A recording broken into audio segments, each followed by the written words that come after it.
Zach Stone here. This is part 4 of our Ohm Gurus continuing education seminar on power flow calculations between two buses.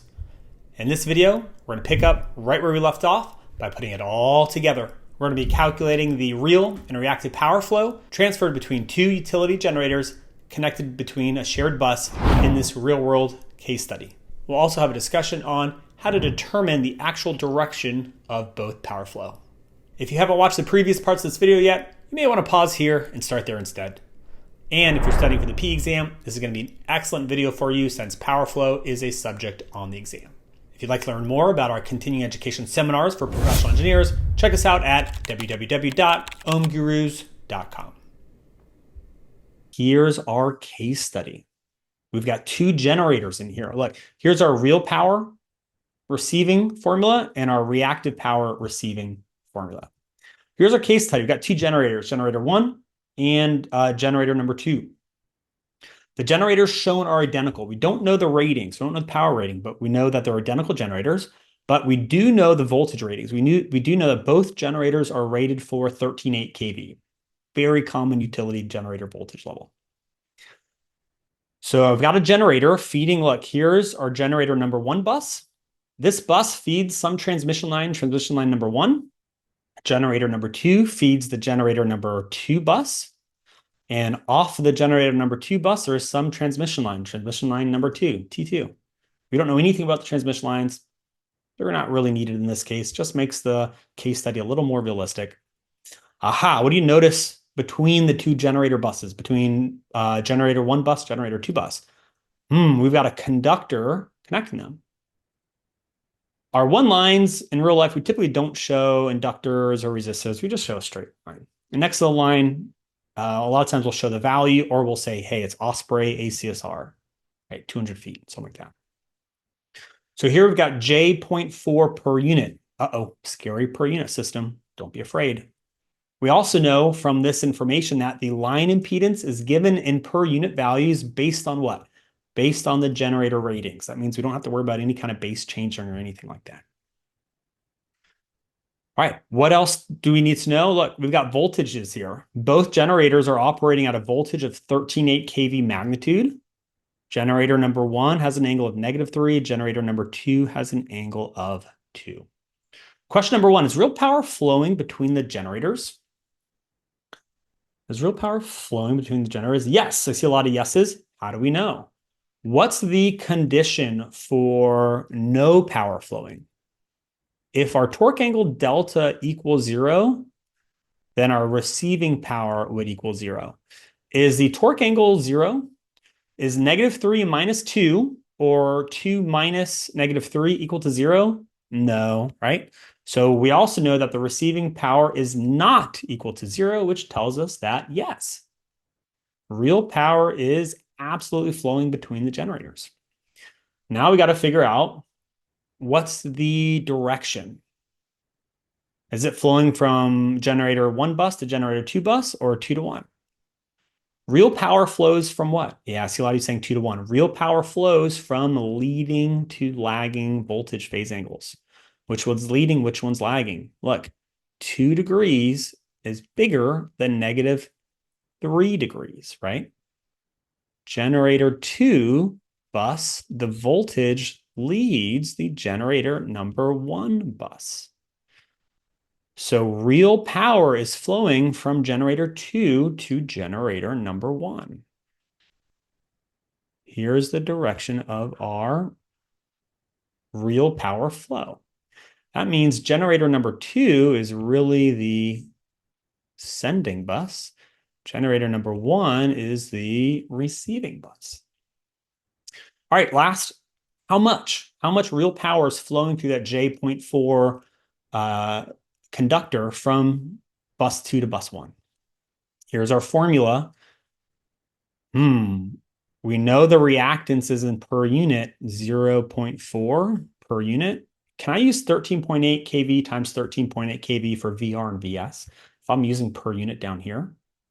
No, right? I can't. If both generators are operating at a magnitude of 13.8 kV, and 13.8 kV is what the generators are rated for, and our reactance of 0.4 per unit is expressed in the generator's ratings as its base values. What's my per unit voltage? Yeah, 1 per unit. So I've got 1 per unit for VR receiving, and I've got 1 per unit for VS sending. 1 per unit. So now we just take the sine of delta. What's delta? Which one's the sending bus? Sending bus is 2.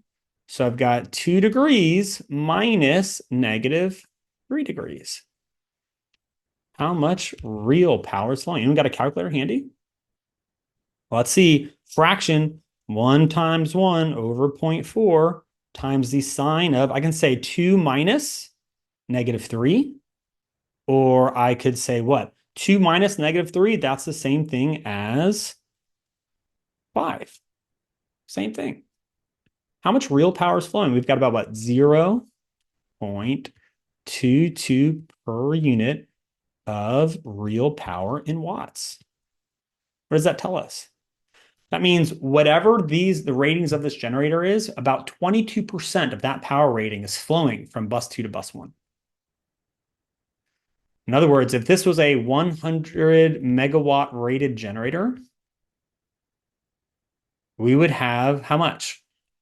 100 times 22, we would have 22 megawatts flowing if those were 100 megawatt generators. So what does that really tell us? That tells us we've got a much bigger load here than we do here, right? That means G2 is helping G1 by sending some real power to it, right? Means G1's not big enough to supply all of transmission line number 1 by itself. Interesting. All right. Let's see what else. Let's look at the reactive power. Now we're looking at this formula right here. Is reactive power flowing between the generators? And look at this. I'm just going to copy. Oops, sorry, don't mean to make you dizzy. I'm going to copy the information about the real power that we just solved for right here. We're going to keep that handy. All right. Do we have any reactive power flowing? Yes or no? I see yes from Lippin. How do we know? What is the condition for reactive power to not flow? Does anyone remember? The real component of the sending bus, would have to equal VR. We'd have to get a 0 in this bracket to prove that none was flowing. So if we can prove that's not 0, then I know that there is reactive power flowing. So let's see, what is VS cosine delta compared to VR? We've got 1 per unit times the cosine of 5 degrees, right? 2 minus negative 3. What do we get? Cosine of 5 is, look at that. It's almost 1, but it's not quite. It's 0.996 per unit. Is VS cosine delta, is that equal to VR? VR is 1 per unit. It's not, right? It's slightly what? Yeah, it's a little bit smaller. So this is a little bit smaller than VR. This is a little bit smaller than 1 per unit. So since the real component of VS, since it's not equal to 0, I know that my receiving reactive power is also not equal to 0. So the answer to 2 is yes, absolutely. There is also reactive power flowing between the two buses. All right, last page, we figured out the real power was flowing from generator 2 to generator number 1. Generator 2 is the sending bus. What's the direction of the reactive receiving power? Is it also flowing from 2 to 1? How do we know? Look at this. The real component of VS is less than VR. What kind of number do I have inside this box? If I say x minus y and x is smaller than y, what do I have in here? I've got a negative number. That's going to make QR negative. If the receiving bus has a negative power, is it absorbing that power or is it sending that power if the power is negative? It means it's sending that power. This means that QR is less than 0. It's negative. So it's not flowing into the receiving bus, it's flowing out of the receiving bus. Look, here's our direction for QR. Sometimes you'll see like a tick on QR to distinguish it from P. Q will have a dash on it. So the reactive power is flowing to the sending bus. It's flowing from bus 1 to bus 2. They're in opposite directions. All right, how much? How much reactive power? So we're going to use this formula right here. QR equals VR over X. The receiving voltage is 1 per unit because it's at rated voltage, and we're using the generator's ratings as base since that's what the reactance is expressed in. So 1 per unit over X, 0.4 per unit, times, here's the real component. We already solved for it, right? 0.996. Real component of the sending voltage times cosine delta, minus, right here, minus the receiving voltage. Receiving voltage is 1 per unit. How much reactive power is flowing? It's not a lot. All right, my calculator, I'm going to say 1 over 0.4 times parentheses. Here's 1 per unit times cosine delta, right? That's the real component of our sending voltage, minus 1. And what do we get? We got about negative 0. I'm going to say 0.1 per unit of reactive power. Pretty small. 0.01 per unit. Pretty cool, right? All right. Let's see. Yes, thank you. Nicholas, wonderful eye. Thank you very much, Nicholas. Right here, when we looked at the conditions for the reactive power to equal 0, Nicholas, you're absolutely right. Thank you for spotting that and putting it in the chat. It's not if the real component of VS is equal to 0, right? It's if the real component of VS is equal to VR. That's the requirement for the reactive power to equal to 0. In other words, since the real component of VS is not 1 per unit, it's smaller than 1 per unit, then we know reactive power is flowing. It is not equal to 0. Wonderful job. Thank you, Nicholas. Yes, great catch. All right, last page.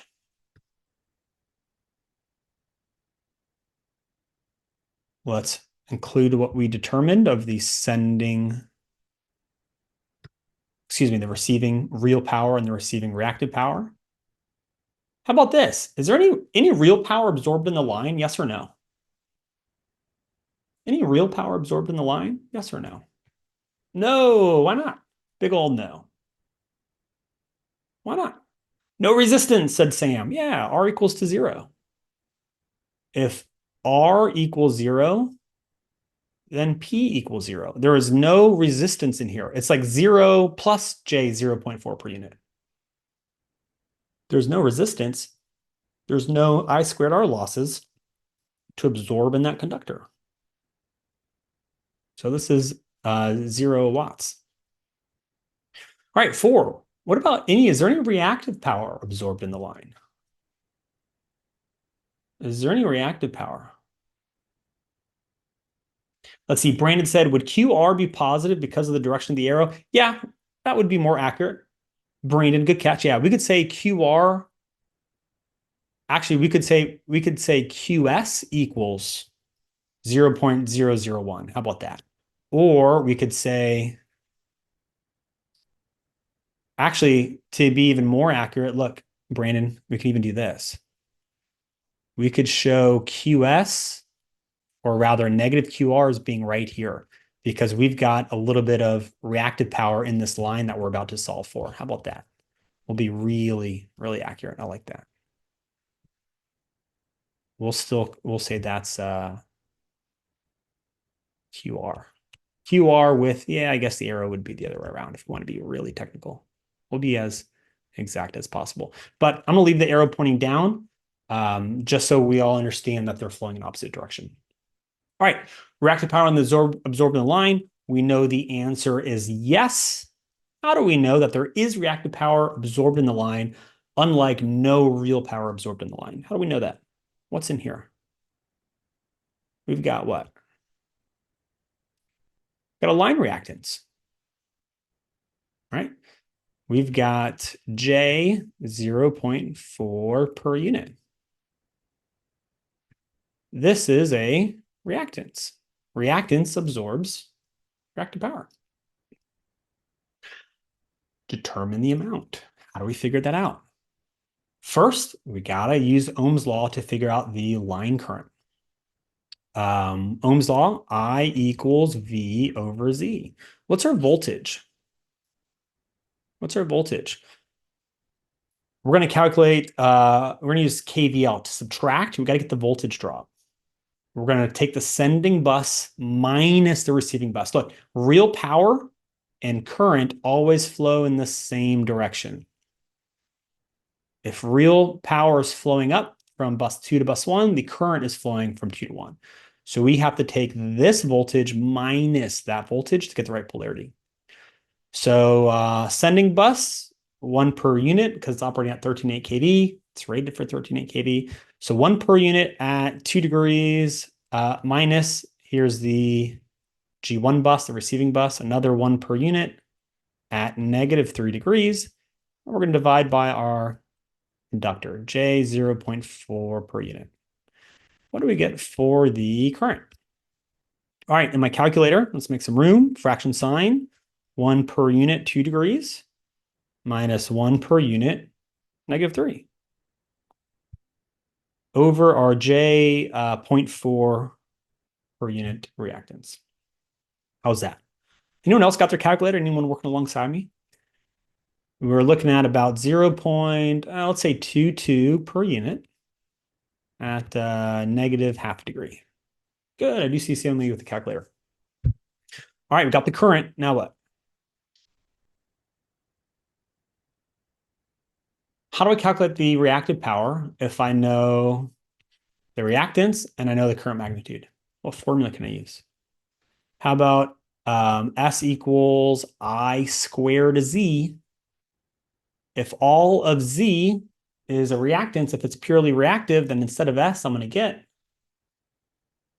Q. So I'm going to take the magnitude of the current, 0.22 per unit. I'm going to square it. I'm going to multiply by the reactance, 0.4 per unit. So back in my calculator, I'm going to say, hey, calculator, give me just the magnitude of that polar number. Go ahead, square it for me, and multiply by our 0.4 reactance. How much reactive power is absorbed in the line? Let's see, 0. I would say 0.2 if we're rounding by the same amount. So we've got about 0.02 per unit of reactive power. So that means this quantity, getting a little messy here. There we go. Let's call that Q of X is 0.02 per unit of reactive power absorbed in that line. That means what's the sending reactive power? How much is, in this case, making it to the sending bus? Could we add 0.01 flowing down minus 0.02? That's a little interesting. That's a little bigger. Look at that. All right, so quick phasor diagram, and then we're going to look at the real-time phasor diagram modeling. I'm really happy to share with you, and then we'll have just enough time for questions. So look, phasor diagram. Here is our receiving voltage. Typically, you use a receiving voltage angle of 0 degrees. This is not going to be to scale. I'm going to have to exaggerate this so that we can see that the real component of VS is smaller. All right, here's VS. If my receiving voltage is at 0 degrees, what's my angle for VS? Instead of using -3 for receiving and 2 for sending, if I'm going to use an angle of 0 degrees for VR, I'm going to use that as my reference. Yeah, Pranav said 5. This is 5 degrees. This is delta, our torque angle. Remember, not to scale, right? Because if we drew it to scale, it'd be like almost indistinguishable. All right, what was the real component? What's the real component of VS? It was like what? 0.996, was it? Right here. Real component of VS. 1 per unit times cosine delta, 0.996. You guys see how that's smaller?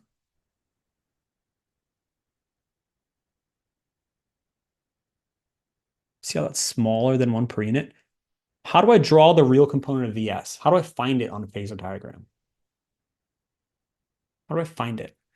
I take VS and I draw a straight line. Yeah, Lipping said vertical line down, draw perpendicular, said Pranav. Patrick said draw straight line down. Yeah. I'm going to draw a straight line down.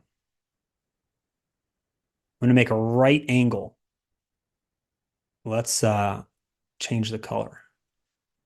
Let's make it dashed. Let's make it black, and we'll make it really tiny. Right? Here's complex VS, right? That would be the vertical component of VS. And here's what? Here's the, or rather, that would be the imaginary component of VS. Give me a nice arrow. There we go. Here would be, what did I just draw right here? And I'm gonna change the color so it stands out. Look at that. That's the real component of VS.